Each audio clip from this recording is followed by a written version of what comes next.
Everything is blab, everything is blab. We're here with the homie T-. Let's cheers up. Cheers. To my man T-. Thank you for pulling up to the crib, man. Of course, always, The bro. studio here. T is in town working on some stuff, and we had to get you on the podcast, man. For sure. This is not normal. Like the environment. Yeah. We're usually at the studio. We have two other co-hosts. Shout out to Atlas and Clam. They couldn't make it, but we're here, man. This is cool. So welcome to New York, man. Oh, thank you, bro. Obviously you're from Toronto. For sure. You come here often. Yeah, pretty often. How often are you in Brooklyn? Is this Never. weird? Last time I was in Brooklyn was like January 2018, I think. Shit. Do you know anything about New York? Not enough. Okay. Brooklyn is the only borough that matters. Brooklyn's cool. Brooklyn's cool. Brooklyn, Yeah. I was just in Berlin recently, and it really reminded me of Brooklyn. What are you doing over there? I was there. I did Paso Ox.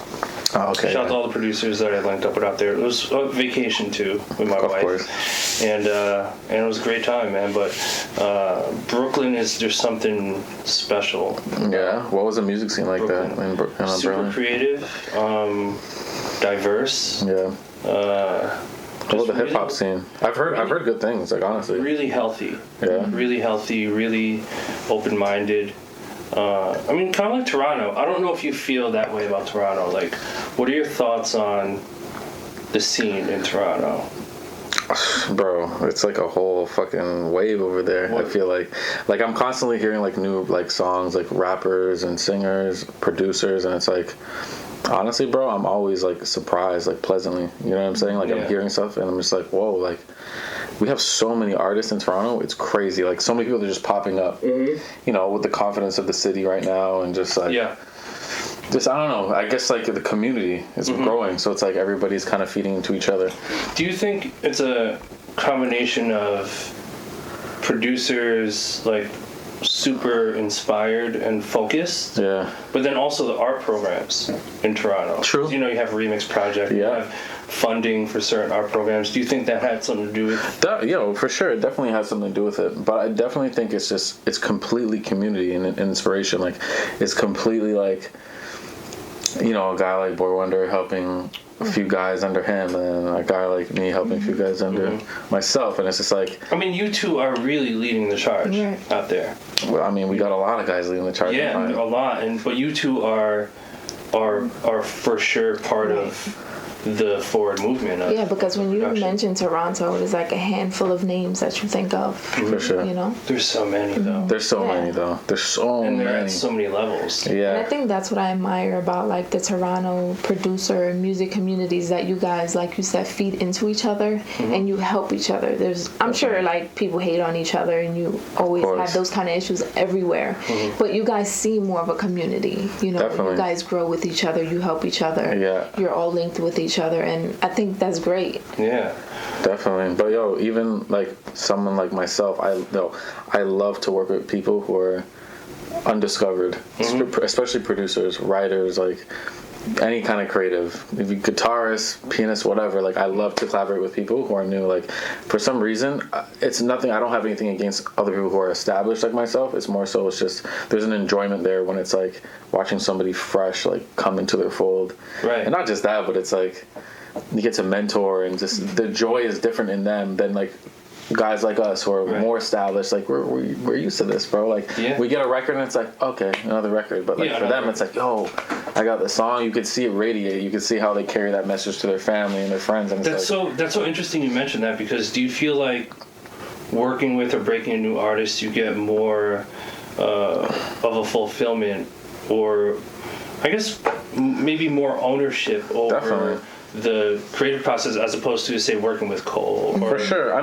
when we work with established artists, the dynamic is different than if you were to groom an artist. So like, what do you prefer one over the other? Like, to be honest with you, I don't think I've ever really groomed an artist. I've worked with guys in the beginning of their career, like Nicki, like I worked with Nicki Minaj. I think that counts. Sort of being Kind of. early on the process. Yeah, Kendrick as well with Swimming Pools. Yeah. But I've yet to really just grab someone who was like completely in the unknown to the public and just like make a star out of them, you know what I mean? Which is a goal of mine. You know Are what I you mean? actively looking for artists to do that? Do you have your eye on anyone? Yeah, definitely. I'm taking my time right now because right now it's more of a different game plan for me right now. Like I'm getting a couple more hits out, and you know when the brand gets a little bit stronger, then it's like for me it's time to grab more some leverage. Exactly. Grab something. Beyond even just leverage, just like attention. Right. Attention. You know what I Because mean? you are working on other projects right now. Exactly. so- Yeah. Yeah. So. It's so crazy because when I think about your career, you know, you've had a long career. Like Yeah. technically a long career. Yeah, for sure. You know, and like I feel like we kind of came from the same school. Definitely. You know, it was like me, you, Boy Wonder. I would even throw Jake One in there. Like he's older than us, but he's sort of in that category. Even Soundwave, and it's like I think people don't realize how long it takes to get to a certain point. And I know that even having platinum records and hits, do you feel this sense of like I just want to keep doing more? Like I feel like I'm starting from scratch. For sure, definitely.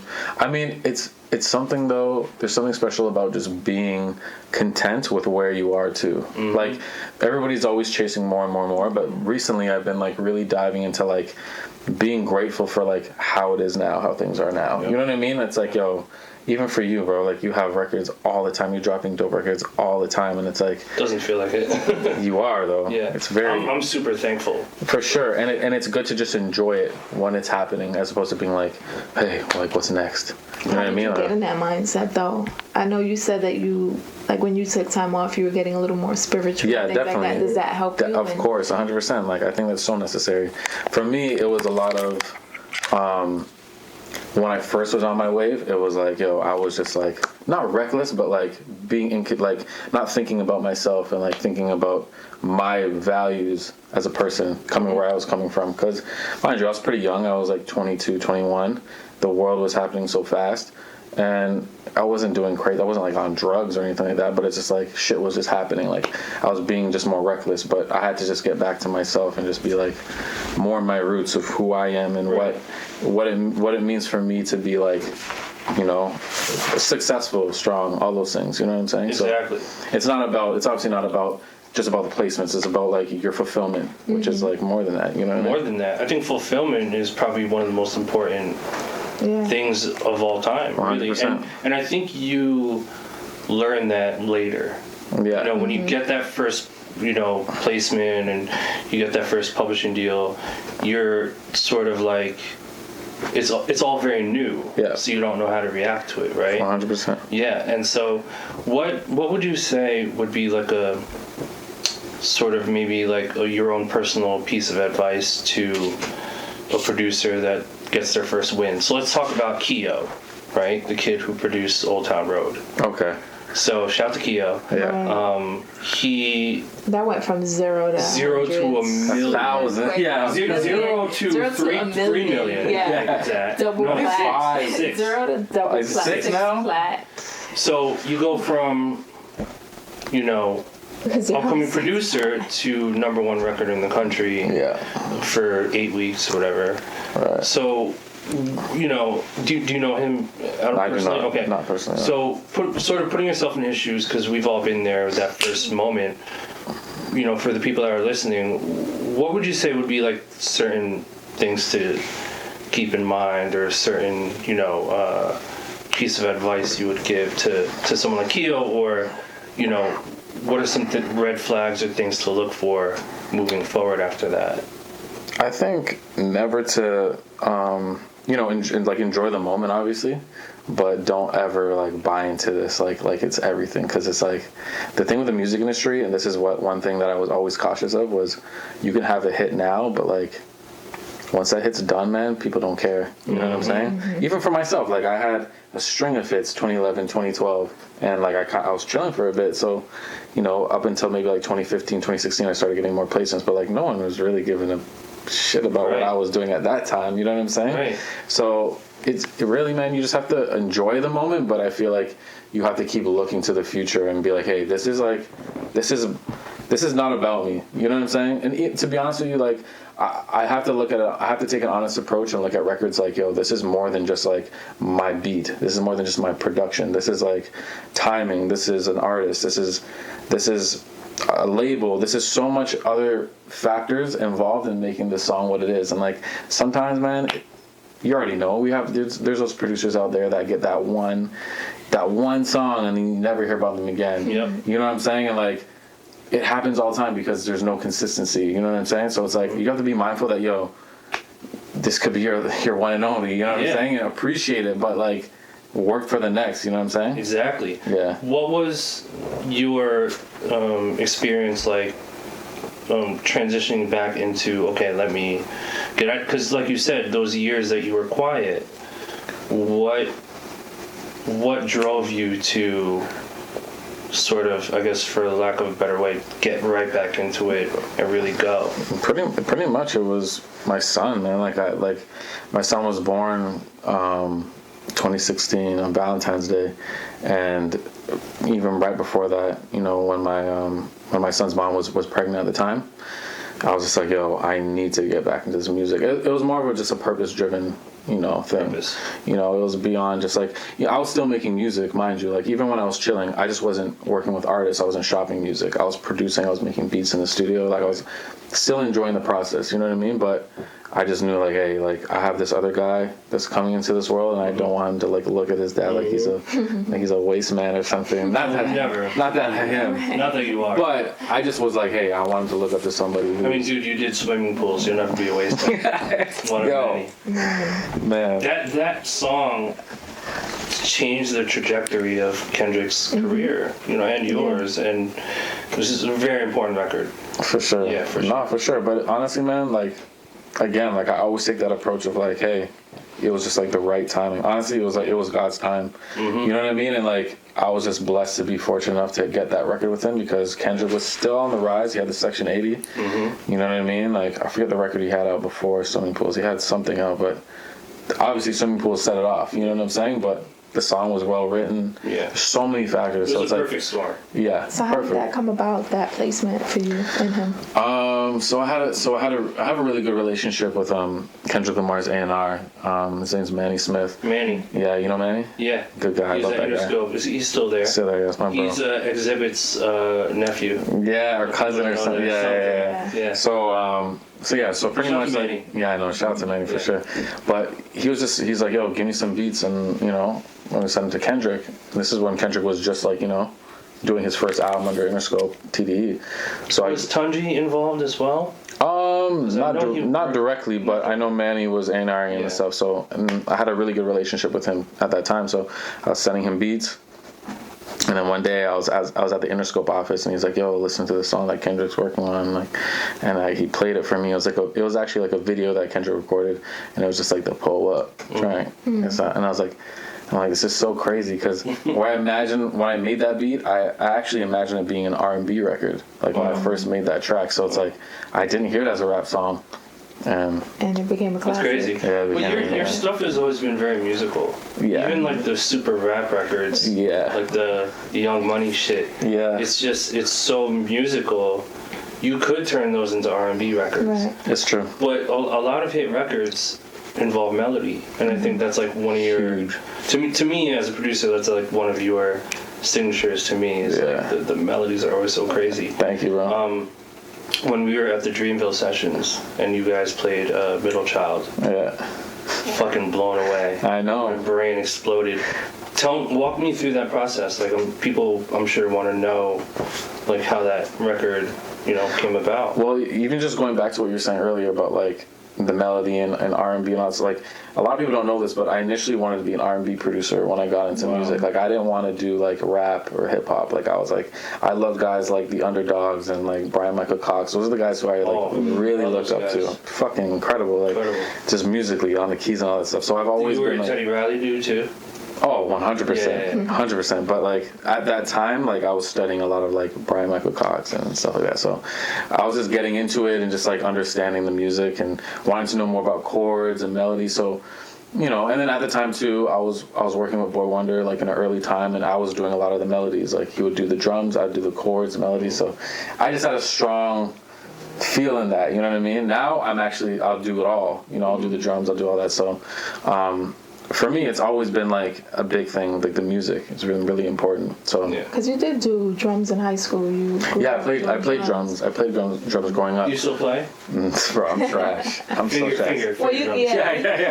I got a drum set at home, but like honestly, my son plays it more than I do. And he's like 3 years old. So, but yeah, no, just touching on that, like melody is so important, man. I'm so big on melody first. You know what I mean? And like, I'm not crazy, like I'm not a loop guy. Like I love when people send me stuff and I can fuck with it, or if I'm in the studio with somebody and they give me stuff. But like I'm at heart a loop guy, so like, I always want to make my own loops and put drums on it. So exactly. So I don't know, like that's just my process. It's so funny because there's some producers who are driven by melody, right? Some who are driven by rhythm, and then some who kind of do both, right? So would you say you're a melody? I think I'm a little both, like melody and rhythm. Like sometimes like I'll have a dope bounce, like I'll catch the bounce and I'll know. And then I feel like one of my strong suits is my song. It's like I have a good sound selection choice, like when it comes to stuff. So love your sound. And that's important. Sound selection makes a huge difference in the record. It's everything. And like you understand that now, which is so funny. I feel like in the beginning I didn't understand how important that was. Like getting into beats and stuff. Like you just want to be creative and just like put down a beat. But like now, like once you get seasoned, it's like, bro, like every sound, literally anytime. Trust me. And like every time I talk to producers, I always tell them like, the sound selection is literally producing. That's what I always tell people, like if the foundation isn't set and the sounds aren't like solid, then the beat's gonna sound cheap. It's gonna sound super cheap, stocky. Yeah, stocky. Yeah. It's like shooting a Game of Thrones and like using costumes from Party City. Right. Do you watch Game of Thrones? Yo, I do. That's why I felt it when you said that. You know what I'm saying? So many thoughts just ran, bro. I'm the only person here that's not what? Game of Thrones. Maybe during the holiday I'll try to binge watch. Tonight. Season 1, episode 1. Season 1. But you guys were so disappointed with this last season. I loved it. There were so you loved it? Last episode? I'm staying positive about it. So many people were pissed. I've seen people complaining. I don't even want to get into it. We can do a whole fucking dissertation about it. Episode about it. Bro, I was heartbroken. Me too. But you're being positive about it. I'm being positive about it. Maybe they'll come up with a movie or something. And the effects were cool. Like 10 years. The effects are cool. Sound selection, everything. 1000%. It's super important. So, you know, it's funny because when I talk to producers, their the number one question is always, how do I get placements? Right? It's $1 million question. Yeah. And I think we sort of know, but we don't. Yeah. Right? That's true. And so it would be really unfair for me to ask you what would you say would be the answer to that, because I know you don't know the answer. We really don't. Bro. But what would you say are some things that you know in your experience that contribute to helping to get placements? Because I know every placement, there's a different reason, different story. Completely. And I think everybody has a different story too. So everybody has their own way. I think it just comes down to, you know, almost like right place, right time. But sometimes I honestly feel like if you're meant for it, you're meant for it. But you gotta put that energy out, of course. You know what I'm saying? That's number one. 100%. Yeah. I think intention is number one thing. And I also believe that you can have intention in one thing, might not work out, but then like something else will open up because of the intention you put so deep into it. Like you could be, for example, you could be working with an artist right now, new artist, like you're passionate about, you really believe in, you're like 3 to 6 months in producing, going hard. All of a sudden it falls through. Maybe the relationship breaks, something happens, but all of a sudden at the end of that, it's like the craziest opportunity just opens up, and it's like it's because all the energy you put in. You know what I'm saying? I don't know, man. That's just how I look at it. You know what I'm saying? Just being consistent. You know, I think when you're consistent and you put out good work and good energy, like you said, That it's too. bound to happen. Maybe not how you expected it or planned it in your head, but sure. it's bound to happen. That's the funny thing. Nothing is expected, or nothing is what you expect. For sure. It's always different. sure. Like if you were like you took that little break, right, or break, quote unquote. Yeah. If you didn't do that the way you did, Right. maybe middle child never would have happened. You would have been somewhere Definitely else. doing- Different things, yeah. right? Definitely, It's so yeah. interesting. Definitely not. And you man. can say that for every little part of Yeah. our lives. Yeah. If this didn't happen, this wouldn't have happened. You know. Right. It's so crazy because like and I want your opinion on this, but like every successful producer that I speak to, there's like similar personality traits. Yeah. I hear you. There's like to me there's like a contentment that's part of it. This like embracing not knowing what the future holds, All right. right? Yeah. That's a big thing. You have to. What are some things that you kind of like notice or feel? That's a good question. Yeah. Like when you're around Wanda or when Yeah, you're it's not- around Cole. It's so funny because it's never a conscious thing, but it's definitely something underlying. Few things I've noticed about people who are successful. There's definitely contentment. Like I find that I don't know, man. It's really interesting you asked that question. I never asked myself that question Deep here, either. baby. Yeah, that's a Yeah. deep one, man. I don't know, bro. I think passion is number one. You know what I'm saying? Like if you don't have the love for it, then it's It's not gonna work. What are we doing this for? Yeah, it's not gonna work. exactly. Without- Like how many times did we try getting situations to open up and they never worked? Like how many times did we open up our programs and like make an attempt to make a beat and like you made a few ideas that are dope, but then like let's say those have never gone anywhere. Like you literally, I mean theoretically you've wasted a whole day just doing something, which obviously is gonna lead you to the next thing, you know what I mean? But Do you still have days like that? all the time. Do you still have beats, like days where you try to create and it's dope, it's cool, whatever, but it's All not the time. like it's like, oh, this was just me kind of like getting on my ideas. For sure, 100%. Like I'm the king. Like anyone will tell you, I'm the king of ideas. Like thousands of Folder ideas. Okay. Oh yeah, That for makes sure. me feel better because I'll feel creative and then I'll sit down and I'm like, this isn't it. But I'll create something and it's cool, but I'll save it and I won't go back to it. Yeah. And it's always, you have those days and I've started to realize that sometimes you need those days. Sometimes you're still being creative. Right. You're still being creative, but You're still feeding into your creative Right. self, Right. which helps, which gets you to that next goal. It's funny, you asked earlier about Middle Child and how that came about, and it's so weird because I've done a lot of sessions with Cole, and Middle Child was one of those sessions where it's like, oddly enough, we could have never did any of those days. Like making Middle Child was like, honestly, it was just like it was meant to happen almost. It was weird. It was almost like Cole had this idea, hey, let's open up TrackLib to pull a sample. Pulled out a sample. How long did it take you to find the sample? Was it pretty It quick? was like the second thing we played. wow. We played it maybe first or second. He plays it. He's like, yo, this is crazy. He fell in love with it before I did. Wow. and he that's was like- literally meant to be. Yeah, 100%. And honestly, we were like, I remember that week specifically, we did like 5 days straight, and like in the first 4 days we did some stuff. Nothing that's obviously been out yet, but on that last day we made Middle Child, and it was like, honestly, bro, it's like we couldn't have never did those 4 days, and it was just. But was there led anything to that. different that fifth day that you can remember? The Honestly- vibe, the energy, different people? No, I guess maybe we were just getting into the ropes. You know what I'm saying? Like, 'cause sometimes it takes a couple days when you're in the Right. studio. Of course. But it just happened very organically, and it was almost like, yeah, okay, this is Wow. supposed to happen. You know what's so interesting, speaking of organic, you hear stories of like the biggest records happening by accident almost. Yeah, And Middle Child, would you say, would be like a similar situation, right? definitely. And I've been reading articles about like successful people, and one trait of successful people is that they make decisions really quickly. Like they commit to an idea or a thought really quickly. And so they're not necessarily, you know, trying a million things. Right. And I think all people work differently, right? Right. How does your brain work? Like when you're in the creative process, are you sifting through a million things? Are you committing to, you know, really quickly to your ideas, or what's your process like? I'm trying to think, man. Or does it vary? Like, I don't know. I think for me, like you're saying, just like as far as creatively in the studio and stuff like that.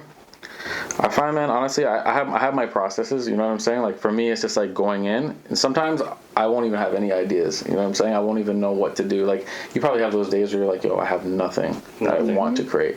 You almost have to like find it. You know what I mean? It's like a discovery. It's just you're finding it. It's a discovery. You know what I'm saying? So it's like I go in and I'm just like, okay. Some days I might not want to be there, but I'm like, I'm committed to this. Discipline. It's discipline, right? It's a huge thing. Like, people often want to be controlled by motivation and outside factors, and it never works, man. Like, you can't wait to be motivated. Every day. You're not. You have to take action. You have to, man. Like, like there's a time when I was like, you know, going to the gym, for example. I was constantly going, and like, it took the first few days was like, it was hard. I was like, I don't want to be here. And then after day 4, 5, 6, it got a little easier, and then became routine. Then results came, and I often tell people, we're actually more motivated by the results of our actions than the actual than the idea outside coming to us. You know what I'm saying? Journey. Right. So the way I look at it is like, you put enough work in, then it's almost like you're going to be motivated by the result of what you're doing. Like, you know what I mean? Like, get in the studio, build. You know what I'm saying? You might make the hottest beat, go to bed at night, and you're like, I feel good, man. Yeah. You know what Validation. I mean? Exactly. Almost. I think that's such an important point. Huge, yeah. You know? Because without the validation, you don't know if you're on the right track or not. Yeah, right. That's true. That's true. And we all have our ups and downs. Like, creatively, there's some days like I'll go to bed and I'll be like, fuck, like I suck. Like, I'm why do you still feel that way? I do that shit. You know why? Because I go through that, and I speak to my friends about that shit all the time. I probably even told you, I'm like, look, I'm about to quit making music. I'm about to quit like producing because I think I'm the worst. That far. Oh, for sure. Not that. Like, I know deep down inside I've never quit, but you question yourself. You're like, yo, I fucking suck. Like, I'm just gonna like not do this. So it's interesting that you having a lot of the placements that you have and working with the artists that you've worked with, that you still feel that way, that you suck. Why? Yeah. I'm constantly challenging myself and pushing myself. I feel like I need to be better constantly. Like, I'm always like, nah, I'm not good enough. That's just my outlook. Yeah. I never want to feel like I'm the best.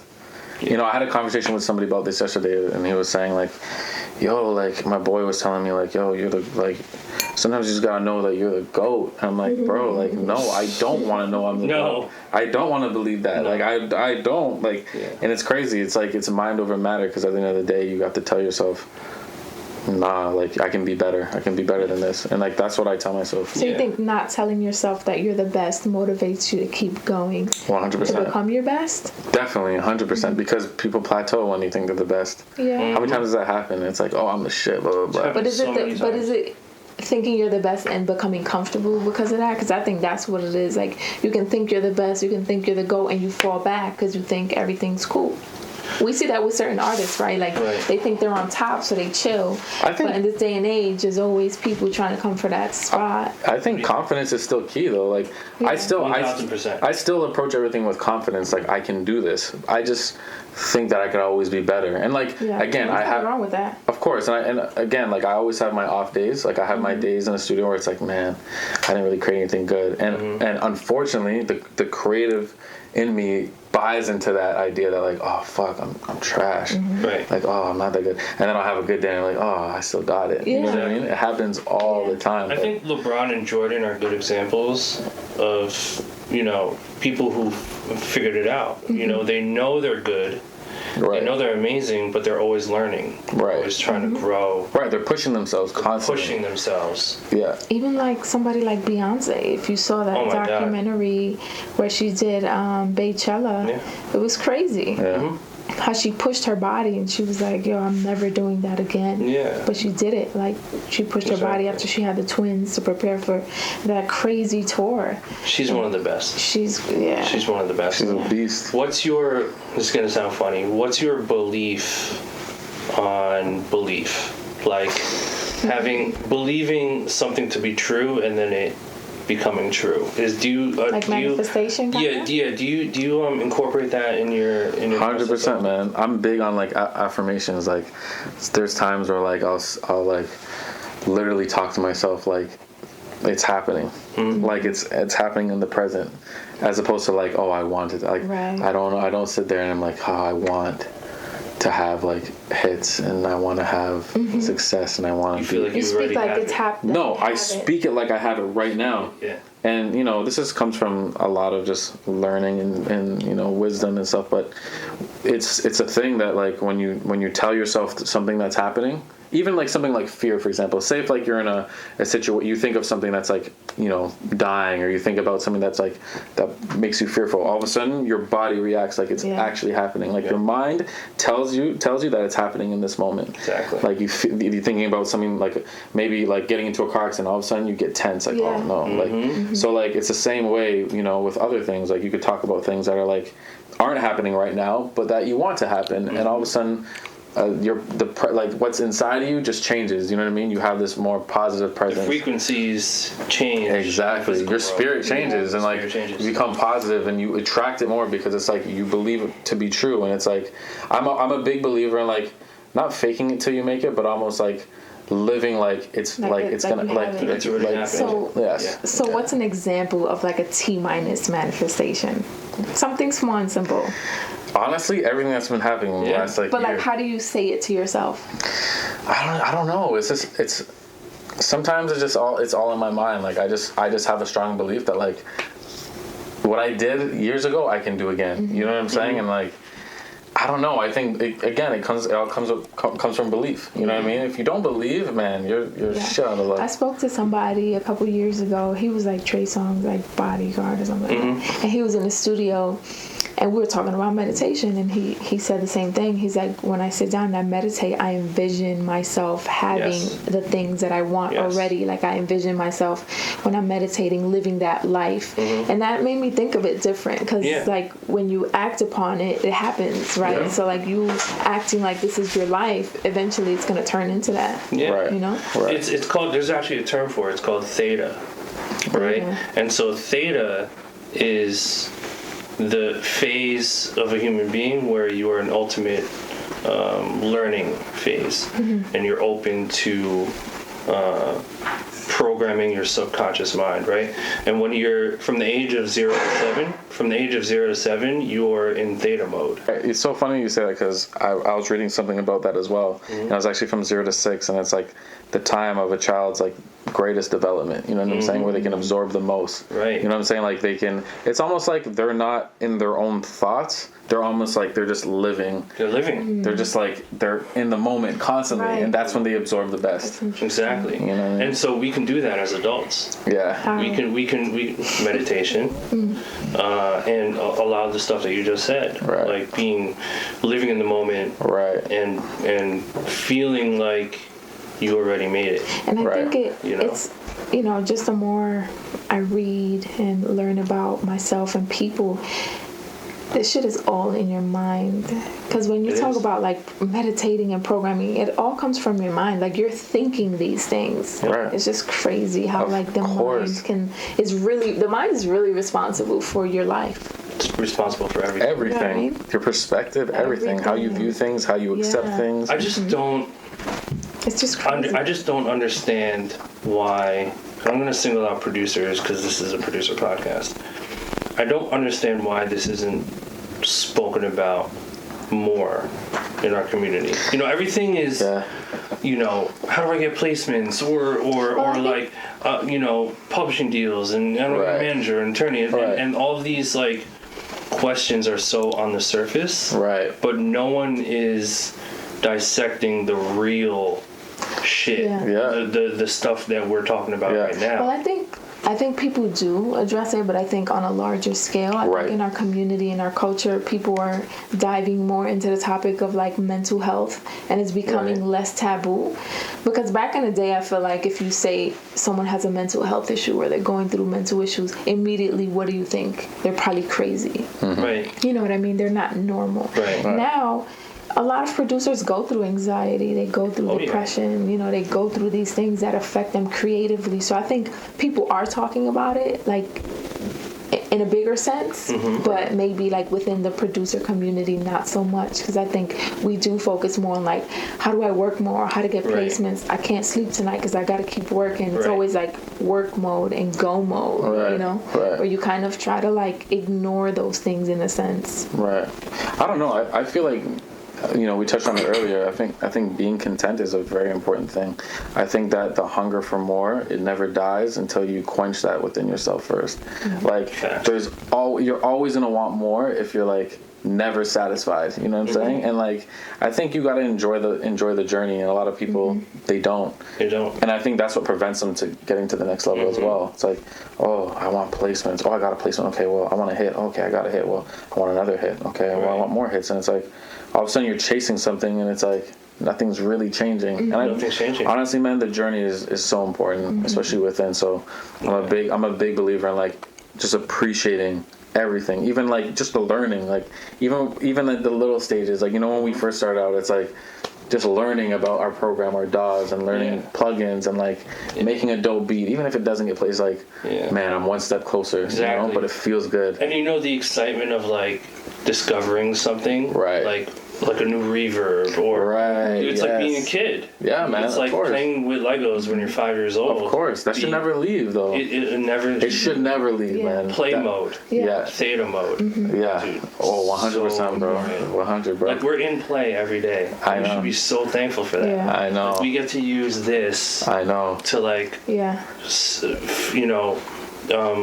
fulfill our fascination with just creating. I just think, like you said, you have to be content but also find the fun in things, and you know, as you get older and these things kind of somewhat become a responsibility, certain things come with it that can really affect you, can bring you down, can make you question yourself, you know, can frustrate you, can tire you out, because we do start this as fun, but eventually it kind of does become a job. Like, people expect you to be at the studio a certain time. People expect you to be at the studio for 2 weeks working on this album, and you have to be consistent. You have to be present. You have to perform. And sometimes, you know, that can become hard because we're humans. And like, life happens. So it's about being content and trying to find ways to still make it fun. I think for me, collaborating with my friends a lot helps me. You know, just learning new things on my own, but from my friends, and just making music makes me feel so happy and fulfilled. And it makes it fun because you're in a room with each other, you're bumping music, you're learning. So I think that's what a lot of it in life is just being content, finding ways with being content where you're at, and finding happiness, but being consistent to like move forward and still grow. Finding joy is a big one. For sure, but you touched on it. Like, fellowship is a big thing. Like, I call it fellowship because it's, you know, you're literally like if we're in the studio together and you're playing me stuff, I'm playing stuff, and like, you know, I show you some new plugins, you show me some plugins, or exchange drums, and we make a track together. It's all of a sudden it's like, yo, it doesn't feel so monotonous. It's new energy, and you're learning. Like, we're both exchanging something there. You know what I mean? Some kind of energy. It's like, yo, I'm learning something from you, you're learning something from me, and it's just like, it's how it should be, man. Making music by yourself is like sometimes the worst. Like, it's cool, but man, dude, like, after a while, like, I mean, I've been doing this for like 17 years, so it's like, I don't want to make music by myself all the time. Like, I don't want to be alone in my room. Maybe those first few years. Hey, that's what I'm saying. Cool. That's what I'm saying. Some days even the first 10 years, cool. But like, now it's like, nah, man, I need to be around people. Be around people.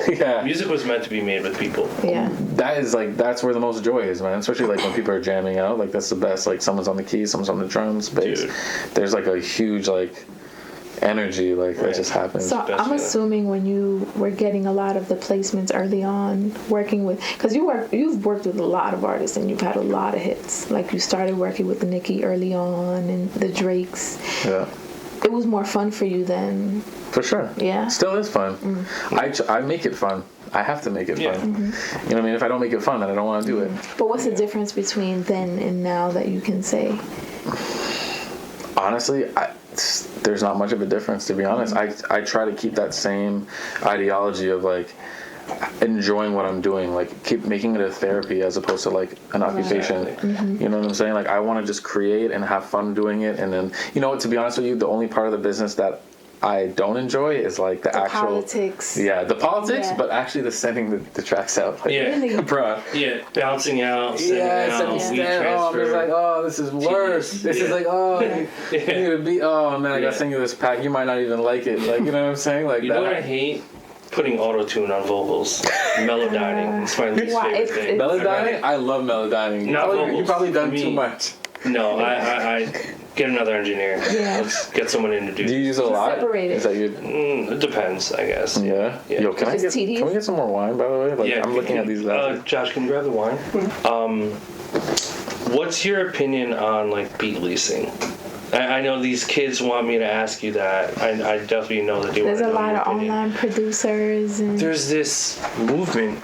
Yes, whip that out. There's this movement happening, You want some? right? I'll take a little. I don't know if there's enough for everybody. Pour no. yourself Guys, some please first. pour yourself some There first. is Pour enough for yourself some everybody. first, and then No, we'll take. stop this. Come on. Did you go through your? I broke it. Did you go through your phase of let me make a little bit of money early on? I can't get this thing And out. here, let me try. And so let me just like lease beats or sell beats here and there. What was your experience like for that? If you did go through it. I mean, I've never gone through the beat leasing thing ever. So you never did it. I've never leased a beat before. I mean, I would sell beats locally to artists, and like Right. it was for like $50, $100, $150. But honestly, man, it seems like the beat leasing thing is a cool little engine, man. Like it works. You know what I'm saying? Like I don't know how many leases a producer might get on one track, but I think it's really dope. Yeah. Thank you, by the way. This is yours? Yeah. Okay. Is that mine? Yeah. This one. There you go. So what was that process for you? You said you were selling beats to local artists. So you went from selling beats to local artists to getting major placements and then just going from Yeah, what was there. that transition? Pretty much. I mean, a lot of it was just networking. You know what I mean, and like meeting the right people. Meeting the right people. You know, it's just Which we say so much on this. it happens podcast. so naturally too. Like it's never like anything you force. Like it's. Yeah. You know what I mean? You put your heart into something enough, then it's like everything kind of just falls into place as it should. You meet your community, you meet the right people that's going to help you on your own journey, you're going to help them on their journey. Like, I'm a big believer of that too. Like, I feel like I was having this conversation with somebody the other day, and it's like we're all like climbing our own mountain of like on our journey on our way up, and it's like sometimes we cross certain people and like we help each other, but then we're not meant to go up the same progress. You know what I'm saying? Like it's just that's how life is. You know what I'm saying? It's like two energies intertwining for a moment. right? To help each other To help get each to where other. they're going, but Right. it doesn't You're last still your forever own. usually. And it's like I've accepted that. I understand that for what it is, and like I appreciate every person that I've Exactly. Yeah. Do you feel like there's a choice in that? Or do you think fate sort of has something to do with it? Or is it a little bit of both? I think it's a little both. Like I think it's a choice in your journey of what you want to do, but it's also, I believe, like God, almost like I'm a believer of God, so like that's a higher power, just like putting you together in that moment, like at the right time, right place, and it's like connecting, and it's like, okay, maybe you're learning from something from this person, they're getting something from you, it's an exchange, and then it might last for 2 months, 2 years, who knows, but eventually it might fade, but it's like, I always remember the love is always there, you know what I mean? It was meant to happen. It's happened with me with a lot of people, a lot of producers who I used to work with or artists I used to work with, and it's like I respect it and I love it, but Right. hey, I'm on my own journey, just like how you're on yours. So. Exactly.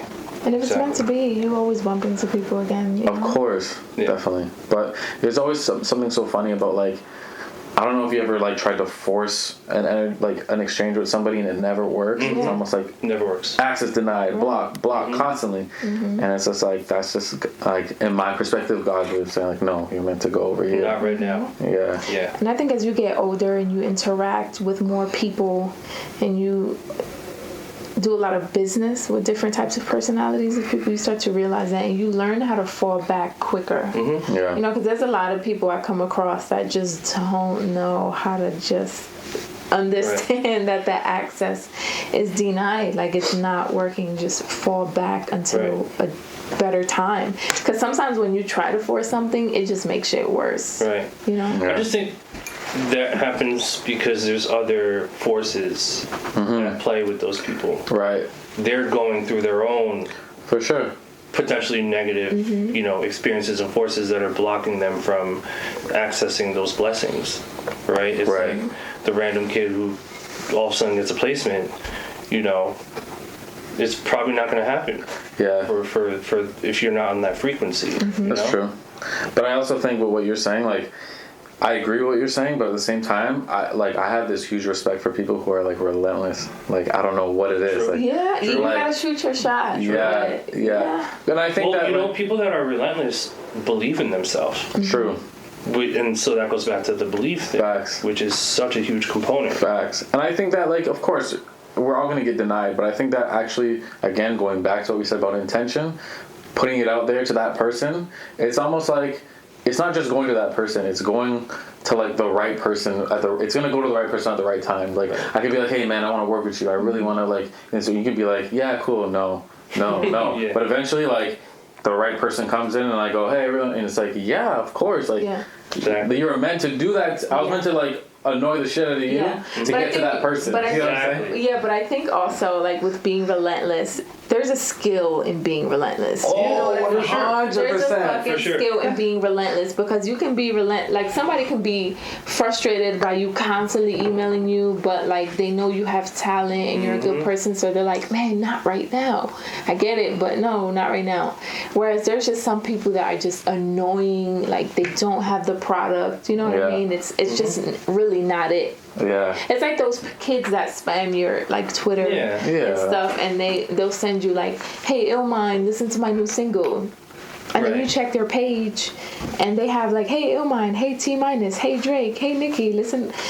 They're just spamming to the point where it's not even strategic. Well, it's desperation. Right. I think there's a difference you have to be between... strategic and relentless. I agree. There's a You know difference what I mean? between, And like... respectful too. Right, Yeah. exactly. Oh, nothing's worse than someone who, like, feels like you're obligated to give them your time. Yes, that's what I'm saying. That's Like, another people thing. that are just doing too much like that. Like, there's a difference between being relentless and strategic with it, and just being annoying and, like, disregarding what's really going on. You Right. know? Exactly. Like, if you're like messaging me 3 times a day, every day, I'm like, bro. But if you give me a day or two, and you're at least considerate, and Well, on the flip side, how I kind of look at this situation is, say if you are looking for the next thing, right? And, like, people are spamming your inbox. Let's say you go check and, like, oh, right. so, like, this is trash. Like, okay, next, okay, you might check another one. Okay, this is trash. Like, days go by, but eventually, I think you putting that intention out to look for it, It'll come. it's gonna come. Yeah. It might not come in that inbox either. It might come, like, personally. It might come somewhere else. But the fact that you're actually putting it out there is, like, more than enough. You know what I mean? It's huge. It's huge. You know what I'm saying? There's a difference between working off of desperation and working off of belief. Right. Do you see a correlation with For that? sure. Because I don't think you should do anything if it's gonna, like being desperate. That just sounds like such a negative state to be in. Like, if you're gonna be desperate all the time, then you're gonna be in a negative spirit constantly. You know what I'm saying? Like, and that's no way to actually. And you're not going to go about things the right way, because your emotions and, you know, the way you react and interact is going to be out of desperation, and sometimes it's not the most positive or strategic way to go about things, you know. Right. I think it goes both ways. And entitlement too. Yeah. For sure. And you get that all the time when people are coming at you on Twitter, like, oh, I can't believe it. they're always coming. People don't know, man. Honestly, they need to, like. People need to know, like, you're not entitled to your time. I'm not entitled to anybody's time either. You know what I'm saying? Like, and sometimes, like, things could happen with an artist, like a session falls through, or, you know, somehow somebody might diss you or something. But it's like, yo, you gotta accept it for what it is. Like, it's nothing personal, and even still, like, it happens. You know what I'm saying? Like. It happens. You know what I'm saying? Like, you can't take everything personally, and you can't expect people to give you your time. Exactly. It's a blessing that we could do what we do. You know what I'm saying? It's a blessing. Huge. It's really it's a blessing, but we designed it that way. True. Right? And so I'm really fascinated by like why and how we're able to Right. reach this point. Yeah. You know, For sure. I think people are looking too much on the surface. Right. That's why I think this conversation is really Yeah. important because, you know, we, you know, luckily and thankfully have managed to become part of, you know, I don't want to say elite, but like the producer who is doing this as a career, right? Right. Which is really rare. So rare. And so I'm really interested in like uncovering the reasons behind that, Right. you know? But I think a lot of what we talked about today is like a big part of it, Yeah. Right. you know? How do you learn how to not take things personal after like being in the industry for so long? Because we love what we do creatively, but when you do get into the business side of things, it can become frustrating. You deal with sure. different personalities, people For sure. trying to, you know, swindle you kind of. Right. And how do you learn, or how have you learned how to not take that personally? Honestly, I don't know where this came from, but I've developed this like idea that like, you know, I'm a big believer of like, you know, everything happening for a reason, as like aligned with your intention. So when, you know, I'm disappointed or somebody, you know, if I get dissed or like whatever may happen, like exactly what you're saying, like I take it as like, hey, I'm just not meant to go on this journey with this person, and the right person is gonna come. Like I just automatically believe that. Like it's beyond even belief. It's like I know it, and then my life has proven that many times, as probably yours. You know what I'm saying? So like I don't force anything. Like I'll make the effort, I'll make the attempts, but if it doesn't work there, I'm still hopeful that it's gonna happen. Like I Yeah. still believe it's gonna happen. So I hold on to that, and like I don't take it personally. It's like Right. we're just not meant to cross, because if we do, maybe something negative is gonna come from this situation. Yeah. And maybe it's not the right time. Yeah. So I let it go, and I'm just like, hey, I'm supposed to go over here. I'm supposed to learn something over here. Right. Yeah. You know, like That's such an important factor. even like honestly, my relationship with Cole, like working with Cole, it's like there's been other artists who I've tried to go in with and work with, and like it never worked. It's just never, the energy didn't work. But like me and Cole linked up, and like I started to realize, whoa, me and this guy have a lot in common, like just from a perspective standpoint, and how I carry myself, how he carries himself. So it's like it almost just works. Yeah. It feels like family, so to speak. You know what I'm saying? So it's like I'm happy that those other situations didn't come to play. Like Yeah. I'm happy that, you know, we crossed paths at that moment, so we Right. can do what we have to do. You know what I'm saying? Right. In this moment is what matters. As 100%. opposed to, Of you know, course. if it were to be different back then, this moment wouldn't be happening. Of with course. Cole. And you mentioned that with J. Cole, it's like family kind of. Do you remember a specific instance where you realized that, like, whoa, me and this guy are really cool and it's comfortable? You know, sometimes you're in the studio with a new artist, you're trying to like keep your composure and you know, Right. kind of like make a good impression, kind of Right. be on your P's and Q's. Was there ever a moment where you realized like, yo, we really click and I can like just let my guard down with this guy and we're cool? I'm just all about having genuine people around you. Like that's like one of the biggest things for me. Like I love genuine good people. Like I'd rather work with a genuine good person than like a super talented asshole. You know what I'm saying? Like Facts. you know what I'm saying? Like and like Yeah, because that's a headache. So true. for sure. But when I linked with Cole, I realized like wow, like him and the people he has around him are all just genuine good people. Like I feel like wow, this is like wow. It dawned on me like, oh, this is where I'm meant to be. You know what I'm saying? Like this is where I'm meant to be, and it's like it just fits. You know what I mean? Like it's a perfect mold. You know what I'm saying? So Love it. I'm happy. You know what I'm saying? Like it just Love works out how it needs to. It's amazing. And that always makes the products come out better, right? Always. When people are comfortable course. with I each mean, other. look, Middle Child 3 times platinum. Yeah. The London. The London, yeah. I Speaking know. of that London, yeah. I heard that might be the song of the summer. No, it's a good Amazing. We'll see. And there's more you guys are cooking. For sure. one. Were you in the Which- studio when he recorded that, or Which one? London? Yeah, I was in the studio when they all recorded. It was crazy. Yeah. Amazing. Crazy. What an amazing moment in music. Just to be a part of this stuff there's some force Yeah. going on here. For sure. I mean, when I first came up, I did a lot of like the email, the beats, and like course. stuff gets written to, and it comes out, and it's like cool. It's nice, but like to be in the studio and to like even have like hey, why don't you try this? Or Out of the honestly, list of I all can't. the- I don't even know, to be honest with you. Not many, to be honest. And I can't. There's not many records like that, and probably much later in my career, I feel like it's happened. But I also feel like with producers, there's so many of us, so there's so many options for artists to choose from. So it's like a lot of it's just beats. They don't care to go in the studio with a producer. Email. Right. A lot of them don't. So it's like a lot of times I luck out, get a placement, luck out, like you know what I mean. Build a relationship with this artist. Had Drake, boom, boom, boom, boom, boom. But then like now it's like, oh, T-minus, okay, we trust him. So it's like You get a call. right. So it's like, oh, come in the studio. Or, Exactly. So then it's like, you know what I mean. But it's What amazing. happens? It's organic. Of course, You notice most of the top tier artists want to be in the studio. true. You know, your Coles, your Kendricks, Yeah, your definitely. Jay-Z's. Yeah, You know, it's really that's the fast. best way, man. It's the best way. I like to ask people when they come on the show, what was your favorite beat that you've produced that has been placed out of your catalog? And what's the choose one? one. And what's the one that you like the least? Like one of the beats that you were like, man, when I made that, I didn't even think anything of it, and such picked it. Best and worst. Shit, that's Personal. a tough one. My favorite would probably be I'm on one. I'm That on was one a for good sure. one. That's a good Khaled. one. Or yo, you know what? Fuck, it's between I'm on one and popping bottles. The T.I. Drake record. Yeah. Wow. That beat, cause that beat was like, when I made it, it was like holy shit. Like I was even like, You knew it was some shit. I was like, holy fuck. Like I can feel the moment right now. Like back in 2009, 10. Like I was like. Nice. I was like, oh my god! Like I made that beat, and like I got a co-production from my boy Nikhil, who also helped me with I'm on one swimming pool. He's an amazing guy.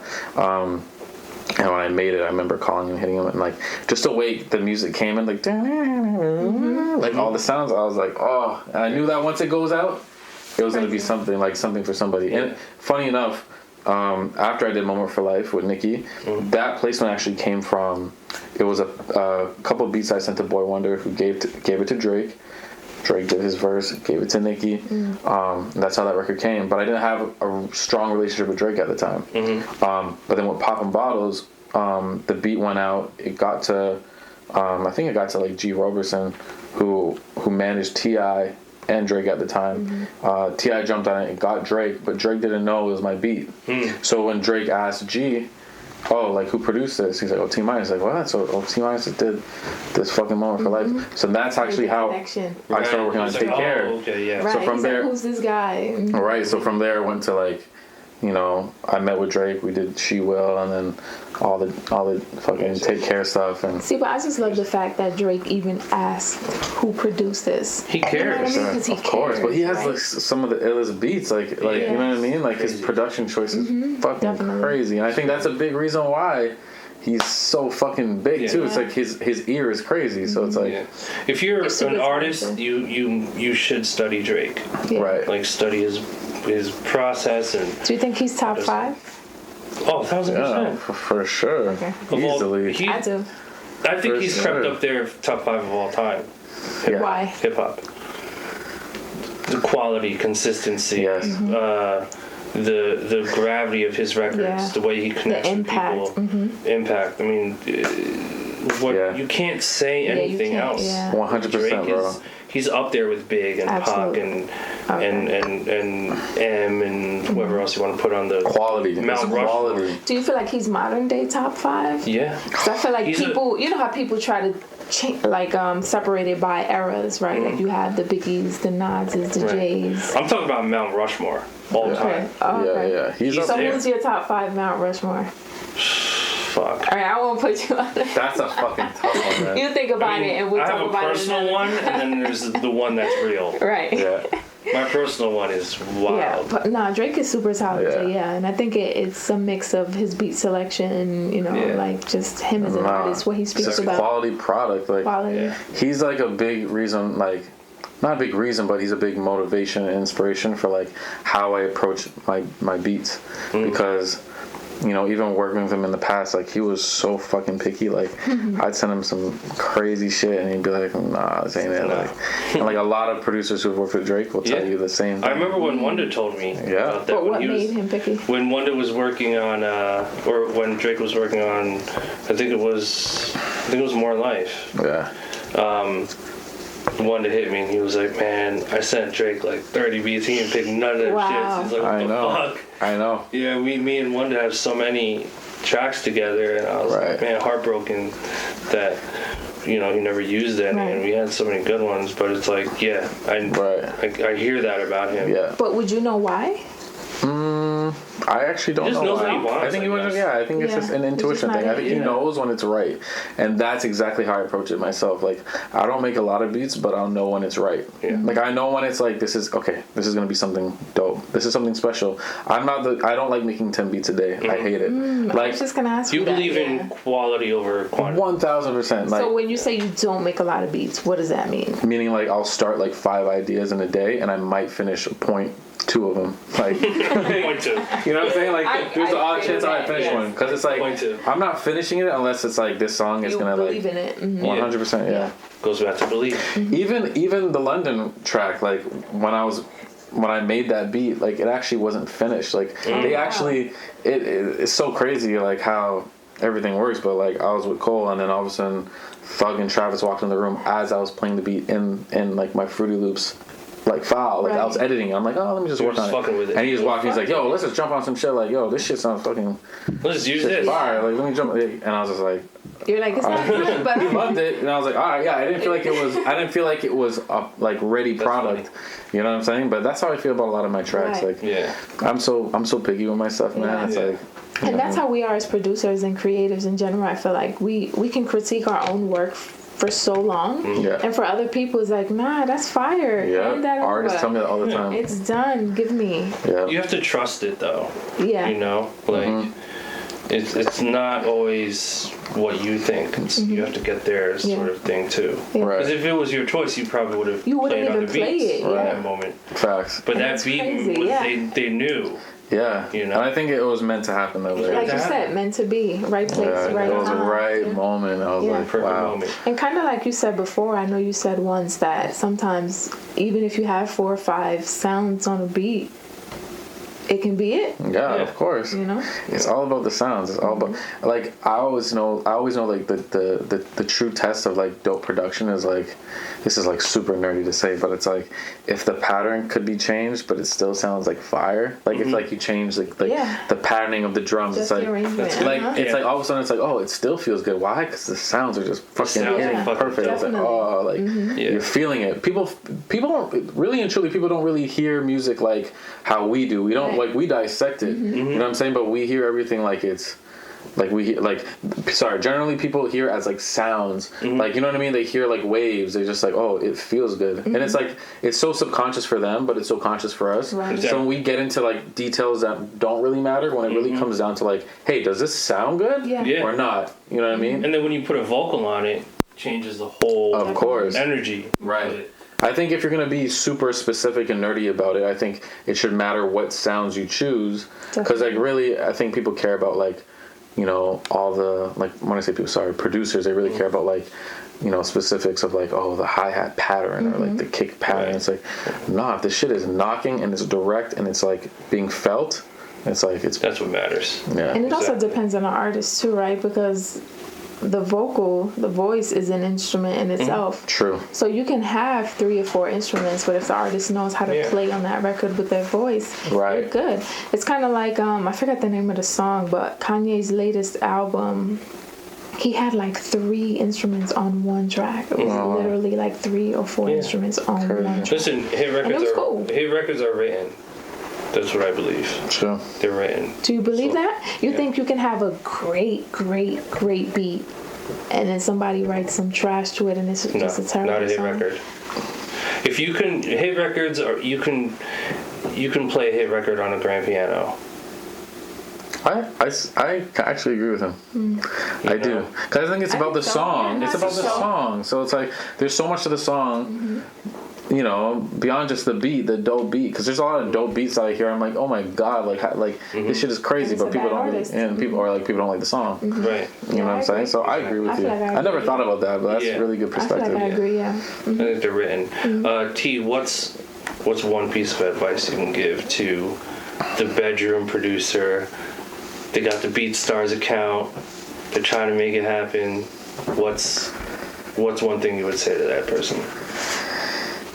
I mean, we touched on it a lot, but you know, definitely just pushing and like being like hopeful at the end of the day that like wherever you're going, wherever you're pushing for is gonna open up. Like not giving up. Like I'm a big believer that like I've been hearing it a lot lately, and you probably have too. But like failure is not truly like the end. Like failure is like the next step to success, and like it's actually true when you look at it, because it's like you only truly lose when you give up, right? So it's like if you keep pushing, and it's like you can't lose, man. I feel like I truly believe like you have like for me, I believe in a higher power. So I believe that like my life is like obviously my decisions are controlled by me, but I believe that God is watching over my entire situation. So I put the intention out, and I know God is gonna place me in the right place at the right time, and you know, because like that's just I don't know, that's just how I feel it works. So I'm a big believer. It's like, yo, just keep pushing, and like eventually it's like a thing I always say. It's like you keep knocking on that door, and that door might not open, but the door behind you might. And I think the key is getting out of the room and into the next room. And like sometimes we believe the room that we're knocking on is the right room to go in, but it's not. Maybe we gotta go through this room, into this room, into this room, into this room that we tried to get into. Different way. Exactly. And it's just not the right time. And I've learned that too through just my career, my journey. I've more so in the last couple years, that failure, like you said, is not necessarily losing. You learn when you fail because you know how to do it better the next time. You know, and I'm learning that, and that helps you become a little more content with your failures, because you know, like, okay, this was just a little step in my journey that's just teaching me for what's to come. Exactly. And not taking it personal. And also, sometimes we want something so bad that it ends up not happening. Like you said, maybe that door didn't open, but it's because what's preparing you in between that is preparing you for a door that's even bigger. You know, and we don't necessarily see that. And I've learned that throughout my career. Like, I'll get so frustrated when something's not happening, and then things just align and something even better comes, and I'm like, whoa, no wonder. There's always a bigger door. Right. Bigger and bigger. As long as you're consistent, right? You're consistent, you're genuine, and you work hard. I believe. Yeah, and also to touch on that, it's not always about like the situation that we want. Sometimes there's a situation that we need. Like we might want to get like that big placement because we think that's gonna change our lives. But again, it's a journey. Maybe we need something else that's gonna make us feel more fulfilled, or give us more purpose, or help us in the next season to come. You know what I'm saying? So it's like, man, I just say just put the energy out and be consistent. You know, consistency, bro. Consistency. 100%. Cheers, my man T Minus. Yes. Thank you for joining us. Live chat. What episode, Josh? Shoot. Word. Testing you. I think we're at episode 101. 101. 102 maybe. I hope it's one. That would be amazing. I think it's 101. Why? You like those numbers? 101. It's like 101 is feels like special. Isn't that like the thing that people say? 101 feels like a thing. It's like the thing you need. Like the 101 is like. I did want to ask one more thing. Please. More technical, and you can both answer this if you want. What's one good key to having good drums, and what's one good key of having good melodies? So one good key of having good drums. One key on drums and one key on melodies. Drums is sound selection. Yeah.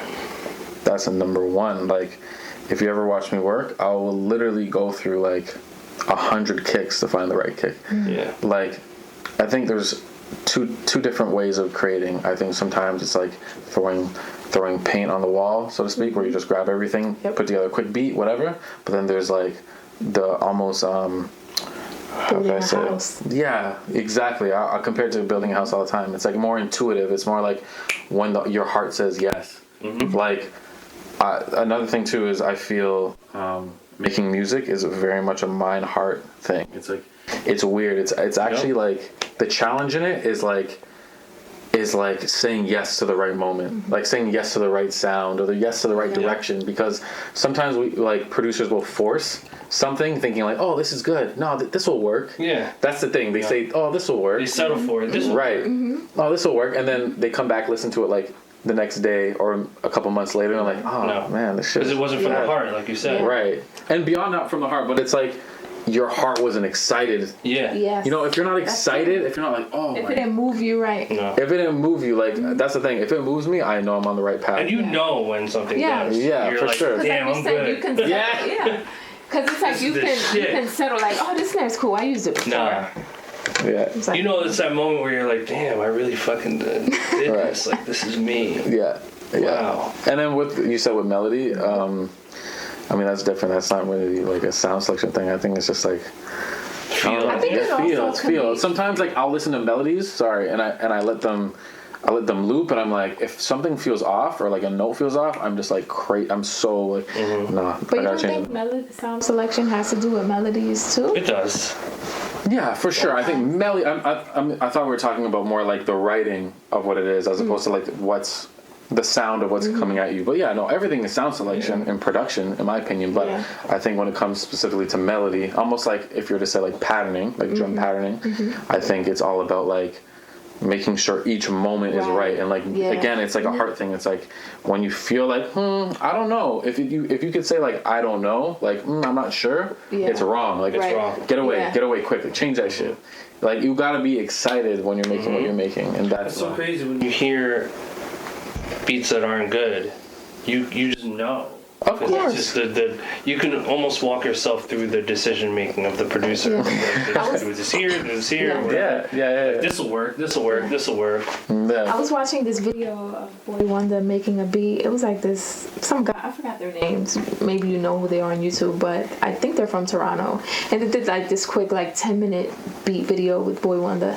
And Boy Wonder said something like, you know, if within the first couple minutes I don't like the sounds, or if I'm working on an idea for like 10-20 minutes and it's not moving me, I skip and go to the next one. And I started to utilize that kind of like theory in a sense, not all the time, because I do feel like sometimes you have to sit there and go through 100 kicks to find the right one, or 100 snares. Yeah. But there have been times where I'm like, all right, I'm just taking too long on this idea and I'm not feeling it. Yeah. Next. I agree with that 100%, especially on that. And I think that it's almost the same thing when I go through 100 kicks, is because it's like this shit is just not feeling right. So it's like sometimes it's like, hey, all it needs is the right sound here and there. And honestly, some of the records that I have out that are hits, it was some of that process, and other ones came very quickly, very naturally, like 30-minute beats, 45-minute beats. But I think it all depends. You know what I mean? What's the quickest beat you've made that's placed now?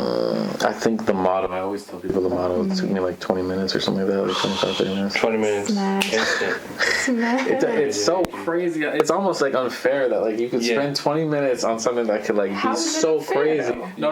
No. Let me finish. Like you could spend 20 minutes making something that's so crazy, so like life changing, but you could spend like 3 months making so many tracks, so many beats that don't do shit. Don't do Like, shit. That's true. You know, that's what I mean. That's what I'm saying. Everything is a Absolutely. crapshoot. Yeah. It's so Absolutely. crazy.